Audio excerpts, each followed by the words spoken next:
Assalamualaikum warahmatullahi wabarakatuh. Hai, apa kabar semuanya? Semoga selalu dalam keadaan sehat ya. Perkenalkan, saya Faridah Nabila, mahasiswa Sarjana Terapan Sanitasi Lingkungan, jurusan Kesehatan Lingkungan, Poltekkes Kemenkes Padang, angkatan 2017. Nah, kali ini saya akan menampilkan sebuah video tentang penyelenggaraan pelayanan kesehatan. Untuk itu, sebelum kita melihat videonya, mari kita ketahui apa itu pelayanan kesehatan lingkungan. Pelayanan kesehatan lingkungan adalah suatu kegiatan atau serangkaian kegiatan untuk mewujudkan lingkungan yang sehat, baik dari aspek fisik, kimia, biologi, maupun sosial, guna untuk mencegah terjadinya penyakit atau gangguan kesehatan yang diakibatkan oleh faktor risiko lingkungan. Penyelenggaraan pelayanan kesehatan lingkungan terdiri dari 3 kegiatan. Pertama, konseling, kedua, inspeksi, ketiga, intervensi. Kegiatan pertama yaitu konseling. Konseling adalah hubungan komunikasi antara tenaga kesehatan lingkungan dengan pasien yang bertujuan untuk mengenali dan memecahkan masalah lingkungan yang dihadapinya. Adapun langkah-langkah konseling biasanya disingkat dengan 1-7. Sa, sambut dan salam. T, tanyakan. U, uraikan. Tu, bantu. C, jelaskan. Dan U, ulangi. Tak perlu lama-lama, mari kita simak video berikut ini.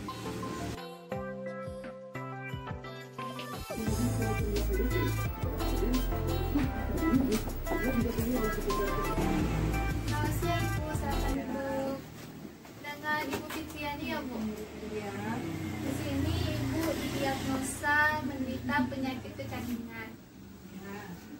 Di sini saya akan bertanya-tanya sedikit kepada Ibu, bisa menjawab dengan sejujur-jujurnya kepada saya.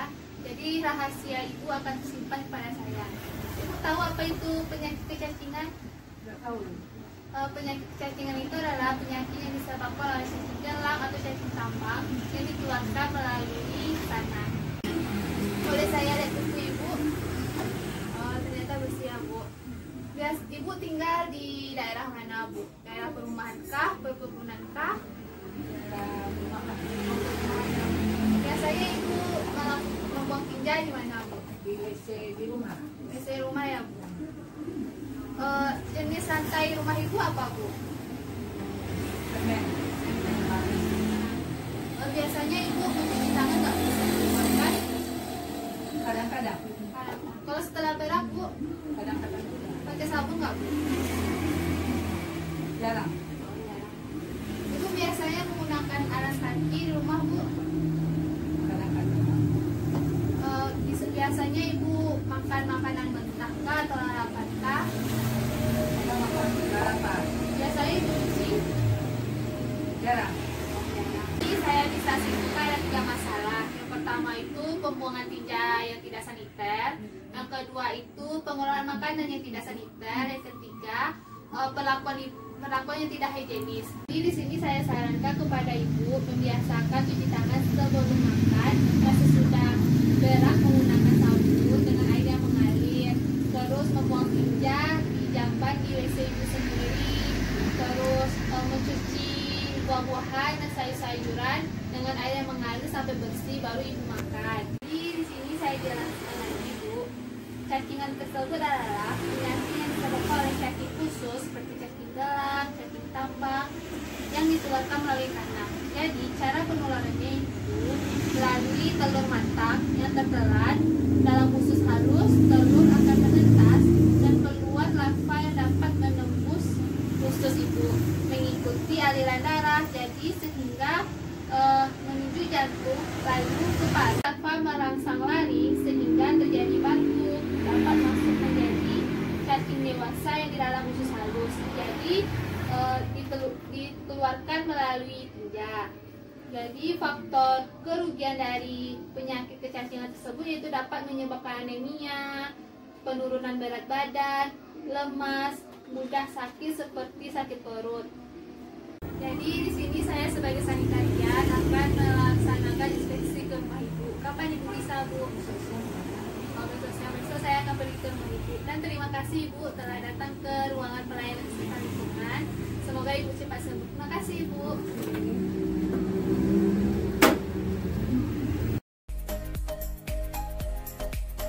Berdasarkan hasil konseling yang telah dilakukan, didapatkan bahwa pasien didiagnosa menderita penyakit kecacingan dengan 3 masalah, yaitu pertama, pembuangan kotoran yang tidak saniter, kedua, pengelolaan makanan yang tidak saniter, dan yang ketiga, perilaku yang tidak higienis.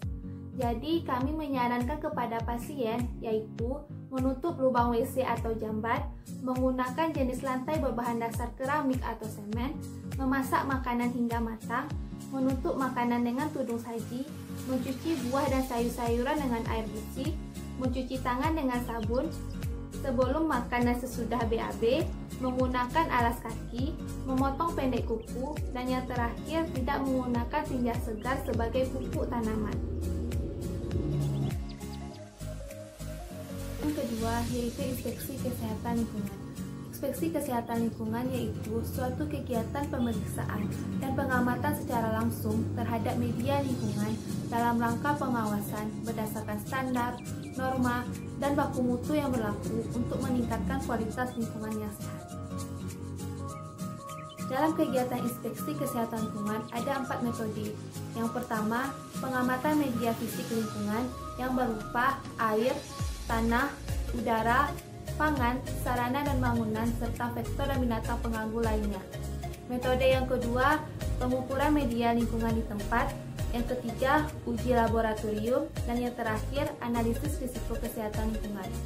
Dalam analisis risiko kesehatan lingkungan melalui pertama, identifikasi bahaya, kedua, evaluasi dosis respon, ketiga, pengukuran pemajanan, dan yang terakhir, penetapan risiko.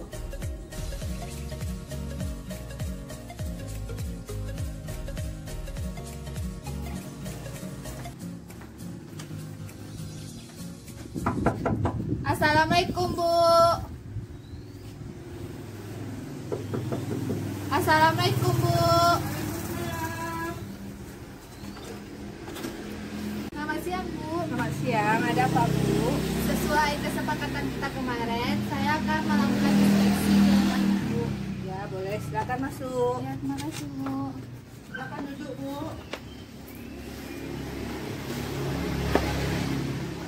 Bolehkah saya mengamati rumah Ibu? Boleh, silakan Bu.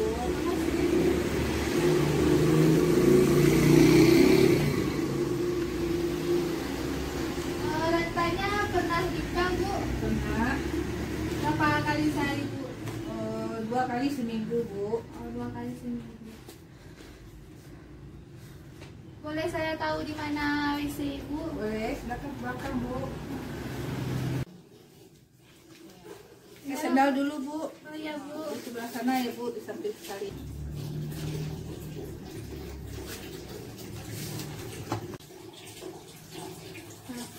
Bu, Sudah, Bu. silakan Bu.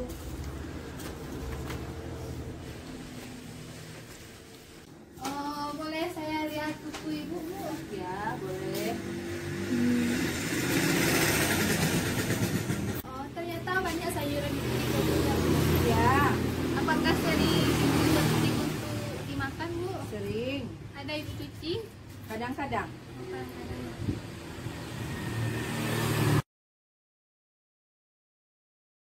Pengukuran media lingkungan di tempat dilakukan dengan cara pengambilan sampel tinja pada manusia.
Identifikasi bahaya dapat ditelusuri dari agen orientasi dan orientasi penyakit yang dapat dilihat dari bagan.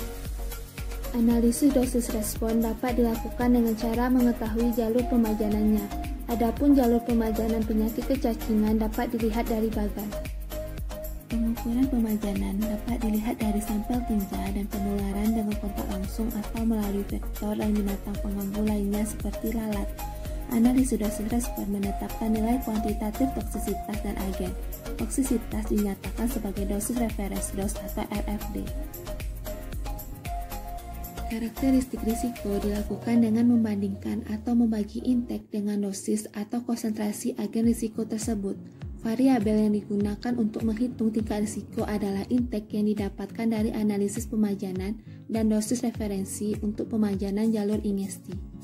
Berdasarkan hasil inspeksi yang telah dilakukan, didapatkan bahwa pertama, pengamatan fisik media lingkungan.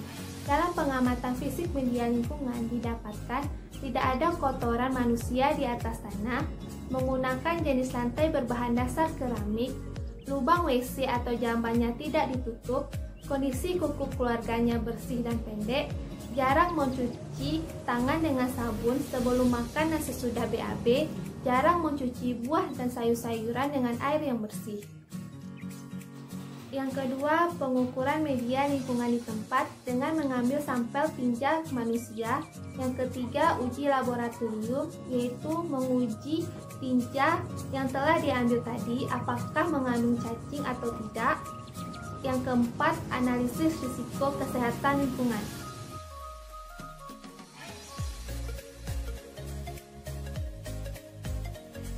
Assalamualaikum warahmatullahi wabarakatuh. Selamat siang semuanya. Perkenalkan, saya Faridah Nabila, mahasiswa kesehatan lingkungan. Di sini saya akan melakukan penyuluhan tentang penyakit berbasis lingkungan, yaitu penyakit kecacingan. Apa itu penyakit kecacingan? Penyakit kecacingan adalah penyakit infeksi yang disebabkan oleh parasit berupa cacing. Cacing umumnya tidak menyebabkan penyakit berat, sehingga seringkali diabaikan walaupun sesungguhnya memberikan gangguan kesehatan. Apa penyebabnya? Yang pertama, menyentuh tanah, mengkonsumsi makanan atau cairan yang mengandung telur cacing. Yang kedua, berjalan tanpa menggunakan alas kaki di atas tanah. Yang ketiga, makan makanan mentah atau kurang matang. Yang keempat, tidak mencuci tangan dengan sabun sebelum makan dan setelah BAB. Yang kelima, tidak mencuci sayuran dan buah-buahan dengan air bersih. Bagaimana gejalanya? Yang pertama, memiliki ruang kemerahan gatal dan berbentuk seperti cacing kulit. Yang kedua, mengalami diare atau sakit perut. Yang ketiga, perut terlihat bengkak atau mengalami perut kembung. Yang empat, merasa lelah dan kurang tenaga. Yang kelima, rasa gelisah dan kecemasan. Yang keenam, gatal hebat pada area anus. Dan yang terakhir yaitu anemia. Bagaimana sih cara penularan penyakit kecacingan? Ada dua cara penularannya. Yang pertama, telur cacing yang menempel pada tangan atau kuku. Yang kedua, tinja yang dihinggapi lalat dan hinggap di makanan atau minuman. Yang pertama, telur cacing yang menempel pada tangan atau kuku melalui membuang kotoran sembarangan di atas tanah sehingga tanah tersebut tercemar. Kemudian anak-anak bermain di atas tanah. Telur cacing tersebut menempel pada tangan atau kuku sehingga tertelan dan telur cacing tersebut masuk ke dalam tubuh sehingga menyebabkan penyakit kecacingan. Yang kedua, tinja yang dihinggapi lalat dan hinggap di makanan atau minuman. Cara penularannya yaitu anak membuang kotoran sembarangan seperti di atas tanah. Tanah tersebut tercemar, kemudian tinja dihinggapi lalat dan lalat tersebut hinggap di makanan atau minuman, kemudian tertelan dan telur cacing tersebut masuk ke dalam tubuh dan menyebabkan penyakit kecacingan. Bagaimana sih cara pencegahannya? Yang pertama, menutup lubang WC atau jamban. Yang kedua, menggunakan jenis lantai berbahan dasar keramik atau semen. Yang ketiga, memasak makanan sampai matang. Yang keempat, menutup makanan dengan tudung saji. Yang kelima, mencuci buah dan sayuran dengan air bersih. Yang keenam, mencuci tangan dengan sabun sebelum makan dan setelah BAB.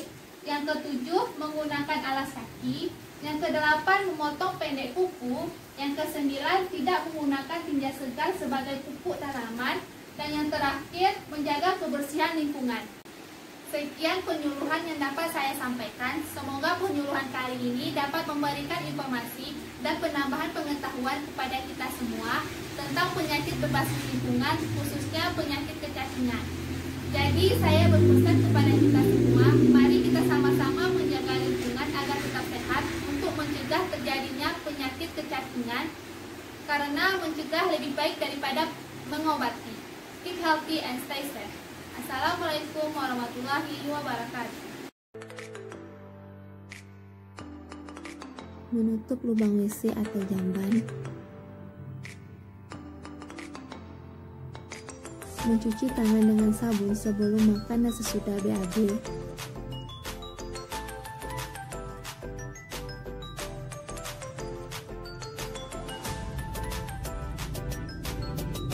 Mencuci buah dan sayuran dengan air bersih. Berdasarkan hasil intervensi yang telah dilakukan, didapatkan pertama, komunikasi, informasi, dan edukasi, serta penggerakan dan pemberdayaan masyarakat dilakukan dengan cara melakukan penyuluhan kepada masyarakat yang berguna untuk menambah pengetahuan dan informasi kepada masyarakat tentang penyakit berbasis lingkungan, yaitu penyakit kecacingan. Yang kedua, perbaikan dan pembangunan sarana dengan cara menutup lubang WC atau jamban, mencuci buah dan sayur-sayuran dengan air bersih, mencuci tangan dengan sabun sebelum makan dan setelah BAB. Yang ketiga, pengembangan teknologi tepat guna. Yang keempat, rekayasa lingkungan. Dari cuplikan video tadi, dapat kita simpulkan bahwa penyelenggaraan pelayanan kesehatan lingkungan bertujuan untuk mewujudkan kualitas lingkungan yang sehat, baik dari aspek fisik, kimia, biologi, maupun sosial, guna untuk mencegah terjadinya penyakit atau gangguan kesehatan yang diakibatkan oleh faktor risiko lingkungan. Penyelenggaraan pelayanan kesehatan berpacu kepada PMK nomor 13 tahun 2015. Dan ada 3 kegiatan dari pelayanan kesehatan lingkungan, yaitu pertama, konseling, kedua, inspeksi, dan yang ketiga, intervensi. Sekian video yang dapat saya tampilkan. Mohon maaf apabila ada kesalahan pengucapan. Saya berpesan, mari kita sama-sama menjaga lingkungan yang sehat untuk mencegah terjadinya penyakit, karena mencegah lebih baik daripada mengobati. Keep healthy and stay safe. Sampai jumpa. Assalamualaikum warahmatullahi wabarakatuh. Feeling good, like I should.